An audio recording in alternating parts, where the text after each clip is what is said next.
Call of Duty Warzone, Fortnite, Warzone Mobile, and other free-to-play online multiplayer games are designed to devour your time and money like a giant whale feeding on tiny krill. This is borderline criminal. Just wait till you see what happened to this guy.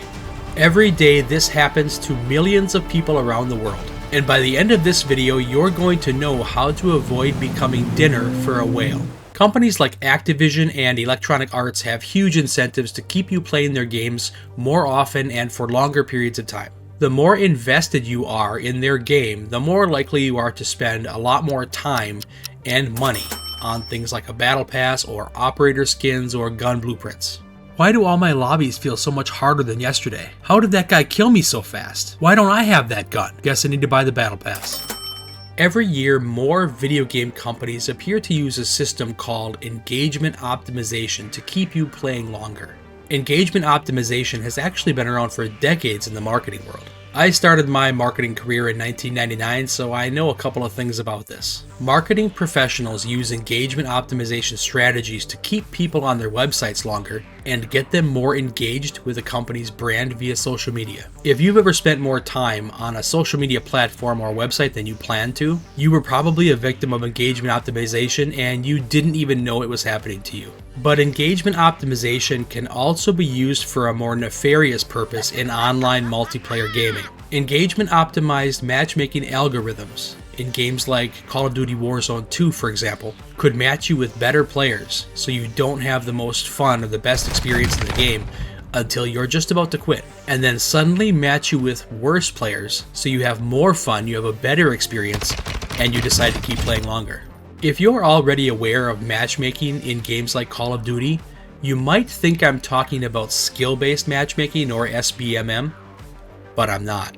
In 2017, a Northwestern University student interning at Electronic Arts, in cooperation with UCLA, put together an engagement optimized matchmaking or EOMM framework that maximizes overall player engagement. We prove that equal skill-based matchmaking is a special case of EOMM on a highly simplified assumption that rarely holds in reality. Our simulation on real data from a popular game made by Electronic Arts Incorporated, EA, supports our theoretical results, showing significant improvement in enhancing player engagement compared to existing matchmaking methods. That student later became a research scientist at Facebook. This research shows that SBMM is less effective than EOMM at player retention. EOMM analyzes player behavior and uses complex equations to learn how to keep you playing as long as possible. Here's one way EOMM is designed to manipulate you. By formulating matchmaking into an optimization problem, we pair players in order to maximize the overall player engagement, or equivalently minimize the overall player disengagement. First, we measure a player's disengagement by their churn risk after each matchmaking decision. Here, churn refers to no gameplay within a period of time, such as a week. This literally means that EOMM is designed to give other players a better experience at your expense, and then suddenly give you a better experience at their expense, right before you're about to quit, to keep you playing longer. If you play any popular online multiplayer games, chances are this has happened to you before. But for anybody who is still a little skeptical, you don't have to just take my word for it. Expel and Dreamstrike are two very talented and popular Call of Duty players and content creators who believe EOMM is real, and they had an interesting conversation about it on Twitter. Dreamstrike said SBMM without a transparent ranking system is almost certainly EOMM, engagement optimized matchmaking. It's not about making the game fair. It's about manufacturing games to get the right interval of dopamine hits to keep people playing the game. Expel responded, I actually did all the research and have all the sources that show it's EOMM, but trying to prove anything to people would be pointless. It's only something that will be talked about by Activision if they're going to change it. Nothing's changing. Expel continued by saying, I actually wrote a whole video on the topic, but realized that anytime I even talk about SBMM, I get awful comments and nothing close to understanding. It's not worth the hassle. Dreamstrike responded, that makes so much sense. I've been thinking about making a video too, but have held off due to the negativity I'm sure it will generate. I don't know what information they have on engagement optimized matchmaking, but I've got some information, and nothing's going to stop me from sharing it with you. So if it bothers you that online multiplayer games probably manipulate you into playing more, what I'm going to show you next is far worse. According to Statista.com, in 2021, the free-to-play video game market generated an estimated $101.5 billion. If these games are free to play, how are they generating so much revenue? The answer is microtransactions. And while EOMM was designed to keep us playing longer, microtransactions are the reason EOMM was invented. In 2017, Activision was granted a patent for a system of driving microtransactions in online multiplayer video games. This patent includes language like this. The microtransaction engine can analyze various items used by marquee players, and if the items are being promoted for sale, match the marquee player with another player, e.g. a junior player, that does not use or own the items. This means that highly skilled players who use items that are available in the store or through the battle pass could be placed in easier lobbies with less skilled players who don't have those items. So players who don't spend any money in the game could find themselves in harder lobbies. This is all still most blatantly obvious in mobile games, but I actually experienced this very thing in Call of Duty Warzone on my PC. So I bought this operator skin, and then I played 2 games of Warzone solos. I won the first game with 12 kills. For me, that's a PR. In the second game, I didn't win, but I got 7 kills and I made it pretty far. For me, that's pretty good. I don't play a lot of solos, but when I do, it's usually pretty late at night and I'm really tired. So, like I said, 7 kills is pretty good for me in solos, and 12 kills, for me, that's my best game ever. But here's the interesting part. Both lobbies felt about half as sweaty as my usual duos lobbies. And when I checked out the average KD of those lobbies, I was right. So here's what my duos lobbies usually look like. And here are those 2 solo lobbies I got after I bought that skin. Console and PC players are not immune to EOMM and microtransaction engines, but mobile gamers still currently get hit the hardest. Let me introduce you to somebody who fell prey to EOMM and microtransaction engines in a mobile multiplayer game, and he ended up spending more than $100 before he had any idea what was happening to him. When he realized he was being manipulated, he knew he needed to share his experience with the world. So he did some research, and what he found is borderline criminal. His YouTube channel is called Mr. Who's the Boss, and he has about 12 million subscribers. Pokemon, Call of Duty, Diablo Immortal, Raid Shadow Legends. These are just some of the hundreds of games that are run by scammers, effectively trying to bankrupt you. We're going to expose them for who they are. 3 weeks ago, I started playing the incredibly popular mobile game, Pokemon Unite. It's completely free to play, and over 100 million people have downloaded the game. But as we continue to watch what happens to Mr. Who's the Boss, we're going to see that this is a growing problem in the gaming industry, because many of the most popular games are now doing this exact same thing. I'd only just finished a tutorial by the time I was slapped with a full-page ad to spend $10 on something called the Unite membership. No way, I thought. So I closed that tab and carried on playing, not realizing at this point that this was all part of a bigger plan to rinse me of everything that I own. It took just 6 more minutes of playtime before I was greeted with this. See, the game gives you a login bonus every single day that you come back to the game and play. But this pass effectively gives you bonuses on top of that bonus, which actually seemed pretty reasonable for the 60 EOS gems that it cost me, which equates to about $1 in real money. So I bought it. One of the first times I've ever spent money on a free game, and I felt alive. Manipulating how you feel about the games you play is one of the biggest ways developers get you hooked and willing to spend more money. They reward you for spending more time and more money so you feel okay about spending real money in the game. After the first couple of days though, I started to notice that while I was getting plenty of new stuff and constant level ups, and I had been given 4 different Pokemon to play with, I started losing. Like, a lot. Online free-to-play games are designed to make money by selling in-game items, so it benefits the company to make the game easier and more fun for players who spend more money. But you only get that easier, more fun experience as long as you keep playing and spending more money. If that sounds unfair to you, it's because it is. In order to become competitive in ranked matches, you actually need to level your items up all the way to grade 30, at which point they will give you a big game-changing buff, like let's say 15% more damage. But the problem is, leveling up your items is a ridiculous process. You can't earn levels with skillful play, you have to buy them with something called item enhancers. But then, these item enhancers are so unbelievably slow to earn through any organic means that I was practically forced to make my second purchase. the Battle Pass. In Call of Duty games, for example, players with fully leveled up guns have a distinct advantage. While it is possible to fully level up all the guns by playing the game a lot, for the vast majority of players, that process will take them so long that it feels like they're always going to lose when they go up against players who have more time to play. That's when buying the Battle Pass becomes much more appealing, because it provides you with access to special guns and tokens that let you level guns faster. This game, and almost every other mobile game like it, uses battle passes as a way to guilt their players into paying more money. Every time you complete a game, it'll tell you the rewards you earned, and then the rewards that you could have earned on top of that if only you bought the battle pass, which is just this whole extra stream of rewards to keep playing and keep coming back to the game. And in this case, a lot of those rewards just so happened to be what I was looking for: item enhancers. But this was $10 in real money. I bought it because the alternative option was to sign away weeks of my life grinding for it, but I was becoming very aware at this point that I'd already spent more on this game than I had in any mobile game that I'd ever played before. And that's about where you'd expect the story to end, right? Wrong. It didn't take Mr. Who's the Boss long to realize that the Battle Pass was designed to take his $10 without actually giving him everything he would need to be competitive. For that, he would need to spend about $100 on item enhancements in the shop. But the scary part of it is that at this point, what choice did I have? I poured so much time and love into my account that I didn't feel like it was an option to just stop playing. It was either I pay $100 or I accept that I will be disproportionately disadvantaged in every future game that I ever want to play.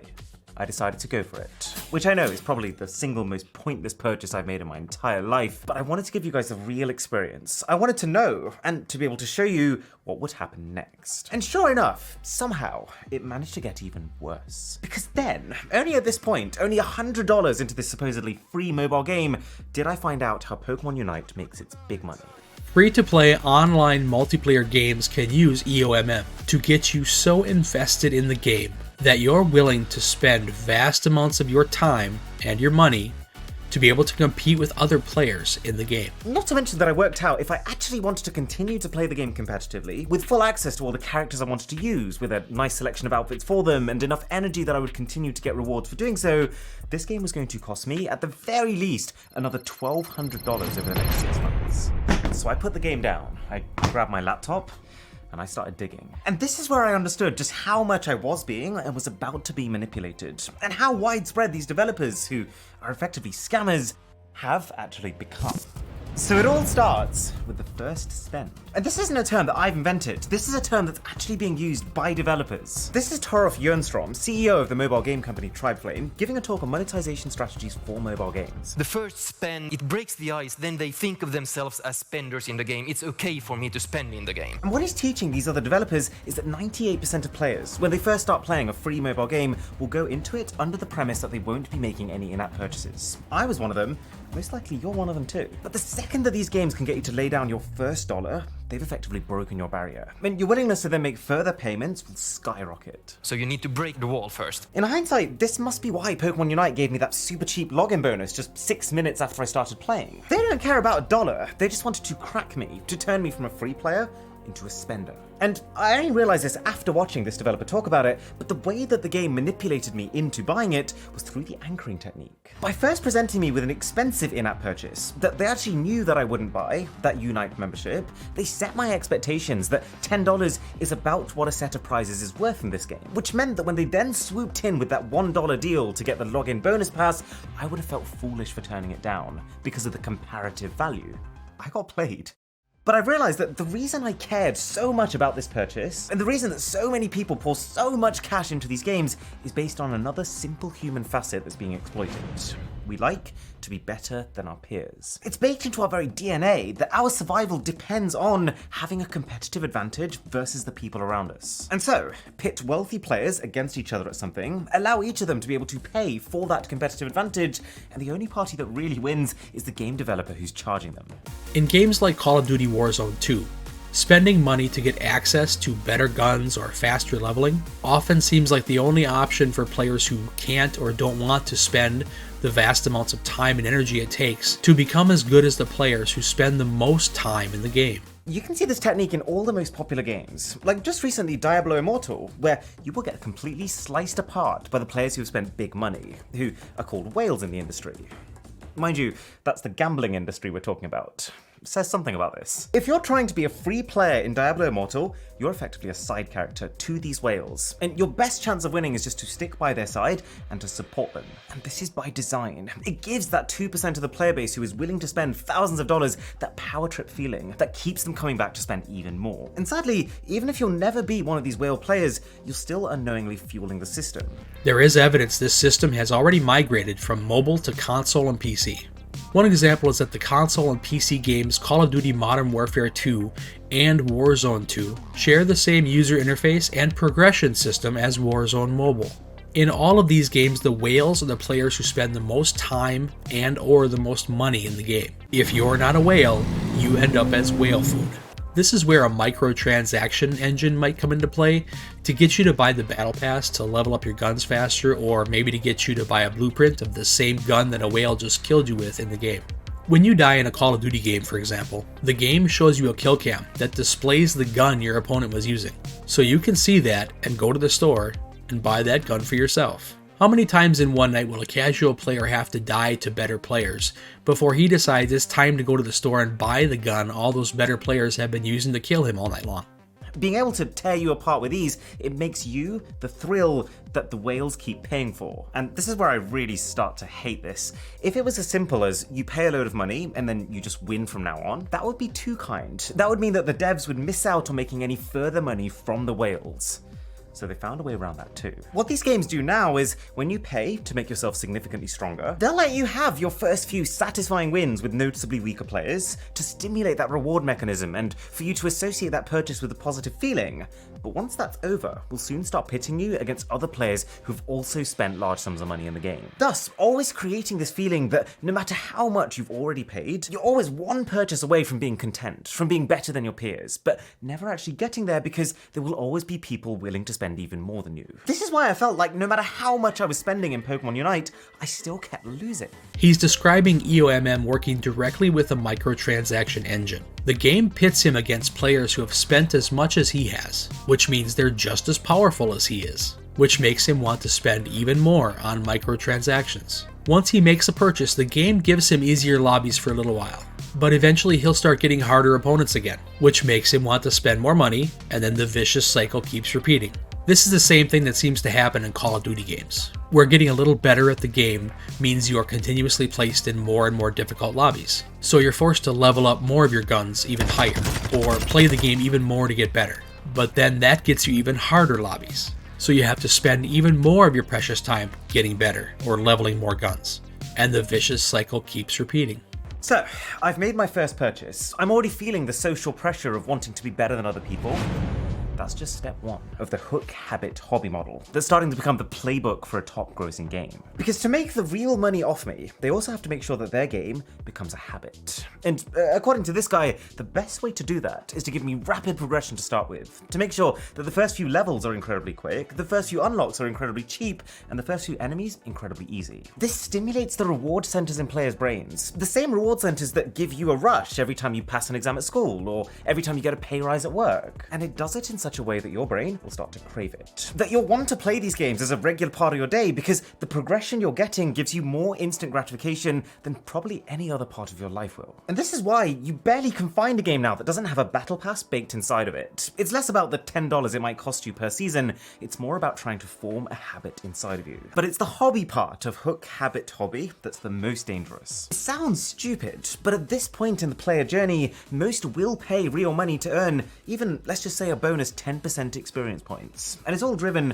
by something called the IKEA effect. I should elaborate. See, it's a pretty well regarded fact that IKEA furniture is not the best quality, but because it comes in pieces and you have to assemble it yourself, that effort that you've put in makes you value it so much more. And in the exact same way, developers know that even if you realize that their game is not the most balanced, consumer-friendly, fair service out there, once you've spent weeks building up your character and putting in the work to make them right for you, your attachment is so high that you'll be willing to go to great lengths to keep the fun alive. This is borderline criminal. Because every free-to-play online multiplayer game is designed to get players hooked, and then make money off the ones who don't have the time or the desire to put in the vast number of hours needed to compete with the whales.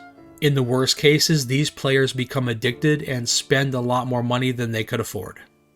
The long and short of it, what I realized from 3 weeks of playing one of these games, as well as digging into why these companies are doing what they're doing, is that the more addicted you become to the game, the more profitable the company is going to be. That success in this industry, it's no longer defined by review scores or player satisfaction, it's defined by how effectively a developer is able to convert an innocent player who just wants to enjoy what they think is a free game into someone who possesses all the traits of a severe gambling addiction. I wish I could be the bearer of good news, but the truth of it is, these shady practices are getting more and more sophisticated as time goes on. They're starting to spread from mobile games to console games, and we've even just started seeing the effects that it's having on the next generation of players, spawning all sorts of impulse control disorders. Since engagement-optimized matchmaking and microtransaction engines are designed to figure out what keeps you playing longer and paying more, one way to avoid being taken advantage of by these systems is to show them that when you don't get a fair experience in the game, you're going to stop playing. I actually tried this in Call of Duty Warzone and I got some positive results. Whenever I felt the game was being unfair to me, I stopped playing for at least a couple of days. The problem with this is that it means you have to play the game less. The goal of video games is to be able to enjoy playing them whenever you have time or you want to, and so having to play the game less to get a fair experience is not ideal. Plus, if you're squadding up with other players, they all have to be doing the same thing you are, quitting for at least a few days whenever you get an unfair experience. Or else the next time you join them in a game, your experience won't feel any different. So the only way this method really works, unfortunately, is if you're just a solo player. The only 100% effective way to fight back against EOMM and microtransaction engines is unfortunately just to stop playing, period. If you're a Call of Duty fan, there is another way to fight back. A top priority of the Call of Duty Players Union is to get Activision to remove or at least be transparent about EOMM and microtransaction engines in their game, so we can all make an informed decision about whether we want to deal with those systems or not. Watch this video next to learn more about our mission, how we're going to accomplish our goals, and how you can sign up to be a member today.